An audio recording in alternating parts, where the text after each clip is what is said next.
मोकळ्या वातावरणातील सायकल चालवणे ही एक प्रकारची ध्यानधारणा. मानसोपचार तज्ज्ञ डॉक्टर शैलेश उमाटे यांचे प्रतिपादन. बंदिस्त व्यायामशाळा किंवा जिममध्ये सायकल चालवणे आणि मोकळ्या वातावरणात सायकल चालवणे यात फरक आहे. मोकळ्या वातावरणात सायकल चालवणे ही एक प्रकारची ध्यानधारणाच असते.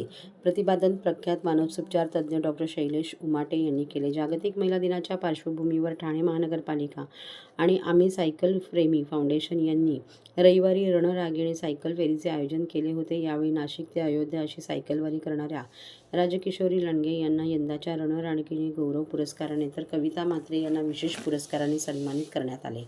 रविवारी 2 मार्च सकाळी 6:30 वाजता ठाणे महापालिका मुख्यालयापासून 6.5 किमी आणि 3.5 किमी अशा अंतराच्या 2 सायकल फेऱ्या झाल्या. या फेऱ्यांमध्ये 5 वर्षापासून 74 वर्षापर्यंतचे सुमारे 350हून अधिक सायकलप्रेमी सहभागी झाले होते.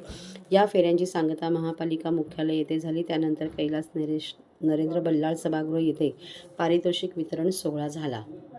या सोहळ्यात डॉक्टर शैलेश उमाटे यांनी सायकलिंग व मानसोपचार याबद्दल माहिती दिली. भारतात सुमारे 8% लोकांना मानसिक त्रास जाणवत आहे, परंतु हे सगळे रुग्ण उपचारासाठी येतातच असे नाही. व्यायाम म्हणून सायकल चालवल्याने मानसिक आरोग्यावर सकारात्मक परिणाम होतो. शरीरातील सर्व स्नायूंचा व्यायाम होतो. सायकल चालवण्यास कोणत्याही वयाचे बंधन नसेल. दिवसाच्या 24 तासांमधील अवघी 15 मिनिटे जरी सायकल चालवण्यासाठी दिली तरी त्याचा शरीर आणि मनावर चांगला परिणाम दिसून येतो. मानसिक आरोग्य चांगले ठेवायचे असेल तर हा उत्तम पर्याय आहे, असे डॉक्टर उमाटे यांनी यावेळी सांगितले.